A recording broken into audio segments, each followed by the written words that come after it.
직장인들이 가장 기다리는 날, 월급날이죠. 그런데 월급날 들어오는 금액이 달라지기도 합니다. 또 고용노동부가 통상임금을 확대한다는 지침을 내놨는데요. 내 월급과 또 세금엔 어떻게 달라지게 되는지 급여 명세서를 한번 들여다보시죠.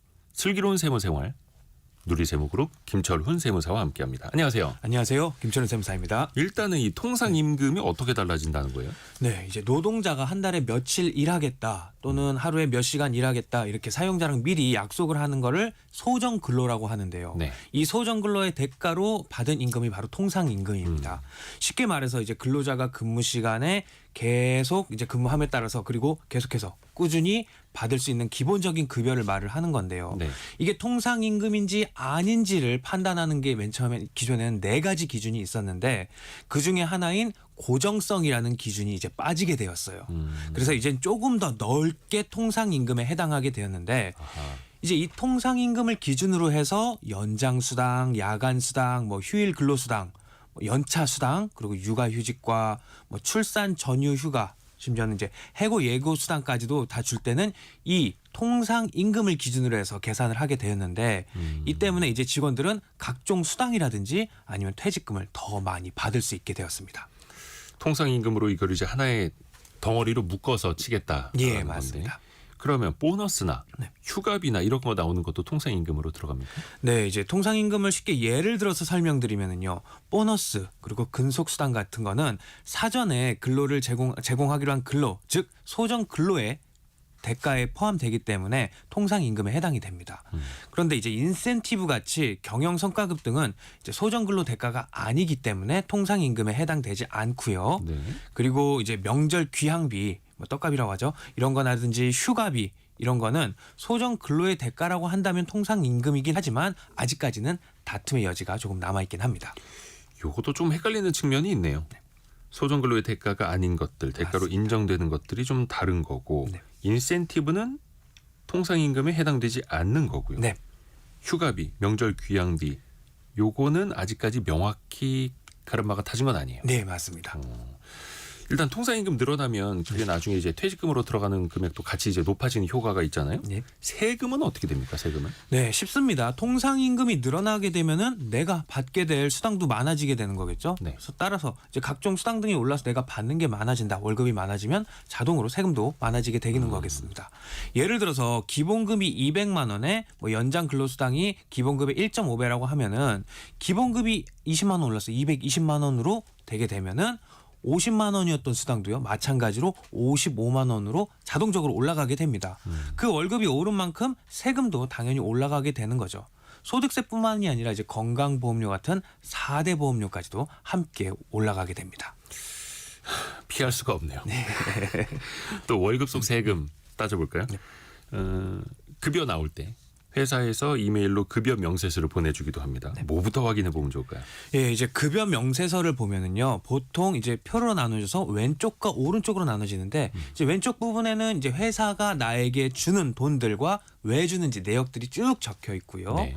오른쪽에 보면은 이제 내가 떼어야 할 마음 아프죠. 이 항목들과 네, 내 월급에서 이제 퍼가요 하는 금액들이 쭉 적혀 있습니다. 왼쪽이 내가 기분 좋게 받는 거, 네, 맞습니다. 오른쪽이 약간 좀 아프게 떼이는 맞습니다. 거. 네. 그래서 그 흐름을 살펴보면 내가 회사에서 받을 돈에서 뭐 때문에 얼마씩 떼고 최종적으로는 내 통장에 얼마가 찍힙니다. 이런 내용을 확인을 할 수가 있는 거예요.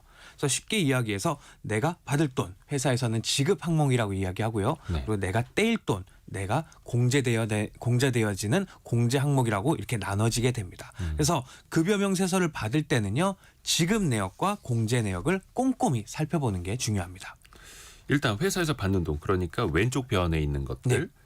기본급하고 또 여러 가지 수당들이 거기 포함이 되는 거겠죠. 맞습니다. 먼저 회사에서 나에게 주는 항목들인데요. 근로계약서에 명시된 기본임금인 기본급서부터 시작해서 네. 이제 법정 근로시간은 지금 주 40시간으로 하고 있는데 이걸 넘어섰을 때는요. 통상임금의 1.5배를 주게 돼 있어요. 이 예를 들어서 하루 1 월급을 나눴을 때 10만 원이다. 그러면은 연장 근로수당을 15만 원을 15만 받아야 원을 된다. 줘서 하게 됩니다. 그래서 연장 근로수당을 주게 되고요. 우리 철야 근무라고 하죠. 밤 10시부터 다음 날 6시까지 근무했을 때도 야간 근로수당을 주게 되고요. 그리고 법정 휴일 또는 주 휴일에 근무했을 때 주는 휴일 근로수당, 그리고 그 외에도요. 이제 뭐 직책에 따라서 주는 직책 수당이라든지 식사를 지원해줄 명목으로 적혀 있는 식대, 그리고 교통비를 보조해 준다든지 보너스, 그리고 양육 수당, 출산 수당, 가족 수당 등이 있어요. 뭐 네. 어떤 회사는 핸드폰 비용을 또 보조해주는 핸드폰 보조 수당 같은 것들도 적혀 있긴 합니다. 또 그러면 이제 떼어가는 돈은 또 어떻게 구분이 됩니까? 예, 마음 아픈 너무 많죠. 부분이죠. 네, 네. 가장 기본적으로 이제 대표적인 소득세가 있어요. 내가 받는 근로소득에 대한 세금이고요. 네. 이 소득세의 10%인 지방소득세를 추가로 부과를 하게 됩니다. 그렇죠. 그리고 노후연금 적립을 위해서 국민연금을 내 월급의 4.5%를 떼게 되고요. 네. 그리고 의료비 지원을 위한 보험료인 건강보험료도 내 월급의 한 3.5% 정도를 떼게 됩니다. 이 3.5% 건강보험료의 13% 정도를 장기요양보험료로 또 떼게 되고요. 건강보험의 12.95% 정도를 맞습니다. 예, 정확하게는. 네. 실업급여 지급하기 위해서 또 보험료 떼죠. 고용보험료를 급여 0.9%를 떼게 됩니다. 아유, 많다. 그 외에도 또 떼는 것들이 많이 있어요. 아직 안 끝났어요? 네, 사내복지기금이라든지 대출금이 있다 회사로부터 그럼 대출 상환금, 뭐 노조가 있다 그럼 노조비 정말 많죠. 이러한 금액들을 떼게 됩니다. 이것저것 많이들 떼갑니다. 네. 그래서 내가 회사랑 계약한 연봉이랑 실수령액이랑 네. 너무 많이 차이 나잖아요. 다르죠. 네. 금액대별로 얼마나 되는지 뭐 예를 좀 들어주실까요? 예, 다들 정말 많이 궁금해하는데요. 네. 실제로 내가 또는 다른 사람이 연봉 이 정도 받는데 통장엔 한 달에 얼마가 실제로 찍히는지 궁금해하는데요. 연봉별로 매월 어느 정도 찍히는지 확인해 보면 한 연봉이 3천만 원 수준이다라고 하면은 월 통장인 225만 원 정도가 찍히고요. 네. 연봉이 4천만 원이다. 그럼 한 300만 원 정도 되는 월 294만 원이 찍힙니다. 연봉 5천만 원은 월 358만 원 정도가 찍히고요. 이제 뭐 상징적인 금액이죠. 연봉 1억. 억대 연봉이라고 표현하는 고액 연봉 같은 경우는 월 657만 원 정도가 통장에 찍히게 됩니다. 그래서 저희 돈줄 상담소 시간에 여러분의 재정 상황 알려주실 때 가급적 실수령 금액으로 알려주시는 게 훨씬 더 좋습니다. 네, 그렇죠? 맞습니다. 아이고 뭐 이렇게 떼가는 게 많은지. 근데 또 이런 거 다 제하고 네. 매월 내가 정해진 월급은 똑같은 것 같은데 어떤 달은 몇만 원 덜 들어오고 네. 어떤 달은 좀 예전이랑 똑같이 들어오고 이게 좀 차이가 나는 달이 있더라고요. 네, 이제 급여 내가 받는 돈은 변동이 없다고 하더라도요. 네. 조금 전 말씀드렸듯이 내 월급에 떼가는 게 6개 기본적으로 있습니다. 소득세, 지방세, 국민연금, 건강보험, 장기요양보험, 고용보험까지 기본적으로 떼가는데요. 네. 이 6개 공제 항목들이 거의 매년 개정을 해갖고 올라가게 돼요. 그래서 각자 1년에 한 번씩만 오른다고 하더라도 내 실수령액은 1년에 6번 정도의 변동이 있게 되는 겁니다. 네, 네. 네, 게다가 이제 4대 보험 같은 경우는요. 내가 올해 내야 되는 금액이요. 내가 올해 받는 내 월급 기준으로 나오는 게 아니라 내가 이미 받았던 작년이나 재작년에 받았던 금액을 기준으로 산정이 되기 때문에 이 산정되는 금액이 연중에 적용이 되게 되면 지난달과 다르게 4대 보험이 반영되는 경우도 있습니다. 4대 보험도 변하고 또 6가지 각종 보험료들이 네. 바뀌게 되면 그것만 해도 1년에 6번 바뀌는 거라. 맞습니다. 네.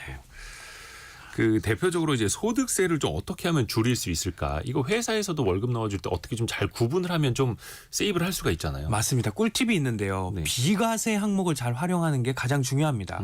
가장 대표적인 비과세 항목은 식대 많이들 알고 계시죠? 한도는 월 20만 원까지 식대를 지원을 해주면요. 여기엔 세금을 매기지 않는다는 거예요. 또 이제 직원이 자기 차를 가지고 업무에 사용했을 때는 여기에 대해서 보조금을 주는 자가운전 보조금 같은 경우도 한 달에 20만 원까지는 세금을 안 매기겠다는 거예요. 네. 이 외에도 이제 육아수당, 출산 보육수당, 그리고 출장비 같은 경우, 그리고 뭐 결혼이나 장례식 같은 경조사비에 지원을 하는 것도 다 세금을 매기지 않습니다. 뭐 추가적으로는 국외 근로수당, 해외에서 근무하시는 분들에게 수당을 줄 경우나 아니면 생산직 근로자분들이 야간 휴일에 근무했을 때 받는 수당 같은 경우는 네. 일정 금액만큼 과세를 하지 않습니다. 아, 그래서 이걸 활용하는 건데요. 예를 들어서 월급이 300만 원인 사람을 네. 그중에 300만 원 중 40만 원은 식대랑 그리고 자가운전 보조금 명목으로 해서 지급을 하게 되면은요. 네. 300만 원에 대해서 세금을 매기는 게 아니라 260만 원에 대해서 이제 과세 소득이 줄어들게 돼서 세금 부담이 낮아지게 되고요. 그렇죠. 이 세금뿐만이 아니라 4대 보험까지도 부담까지도 줄일 수가 있습니다. 이거는요 직원에게만 좋은 것뿐만이 아니라 기업 입장에서도 비과세 항목을 잘 활용하면 직원의 실수령 금액은 높여지면서 인건비 부담도 줄일 수 있기 때문에 아주 꿀팁이 될 수 있습니다. 그렇죠. 그리고 또 직원 입장에서는 만약에 내가 매달 떼이는 소득세가 너무 부담이 된다면은요, 그 부분은 신청을 해가지고 조정을 할 수도 있습니다. 매월 내가 떼이는 급여에서 원천세, 소득세를 100%를 다 적용을 할지, 아니면 이것보다 조금 적게 떼주세요, 80%로 줄일지, 아니면 난 애초에 많이 낼게요 라고 120%까지 선택을 할 수가 있습니다. 다만 이건 약간 조삼모사인 게 뭐냐면요. 네. 어차피 내가 지금 적게 떼든 많이 떼든 아니면 원래 금액대로 다 떼든 연말정산에서 다 정산이 되기 때문에 지금 적게 떼인 부분은 연말정산에서 추가로 내야 네. 되든지, 아니면 지금 그렇죠, 많이 떼이면은 연말정산 때 돌려받게 되는 겁니다. 그래서 가장 중요한 건 연말정산이 되겠습니다. 혹시 그 일용직이나 네. 프리랜서로 일하시는 분들도 있잖아요. 그분들에게도 급여 명세서가 이제 발급이 됩니까? 네, 근로기준법상 일용직에 해당하더라도 급여 명세서는 받을 수가 있어요. 이걸 만약에 거부하는 경우에는 노동청에 신고도 할 수 있고요.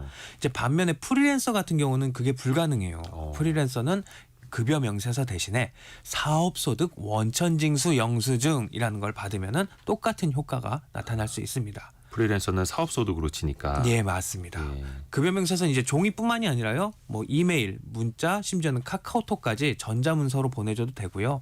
대신에 여기에 포함되어 있어야 하는 내용은 뭐냐면 근로자의 이름, 그리고 지급 금액과 언제 지급했는지 지급일, 그리고 총 지급액, 뭐 수당 등과 기본급도 적혀 있어야 되고요. 그리고 내가 뭘 떼는지, 세금이라든지 4대 보험 공제 항목들이 적혀 있어야 되고, 최종적으로는 내 통장에 얼마가 실수령액으로 꽂히는지를 이제 적혀 있어야 됩니다. 만약에 이제 사업자가 급여 명세서를 제공하지 않으면은 최대 500만 원까지 과태료를 물 수 있기 때문에 사업주는 꼭 발급을 해야 합니다. 어유, 중요한 거였네요. 7010님이 쥐꼬리 같은 월급에 어찌나 떼가는 게 많은지 손에 쥐는 게 없네요. 통장입니다. 이렇게 보내주셨어요. 그래도 잘 알아두셔야 됩니다. 나중에 뭐 대출 신청할 때나 연말정산할 때, 또 퇴직금 산정할 때 또 이게 중요한 근거 자료가 되기 때문에요. 급여 명세서 같이 들여다봤습니다. 김철훈 세무사였습니다. 고맙습니다. 감사합니다.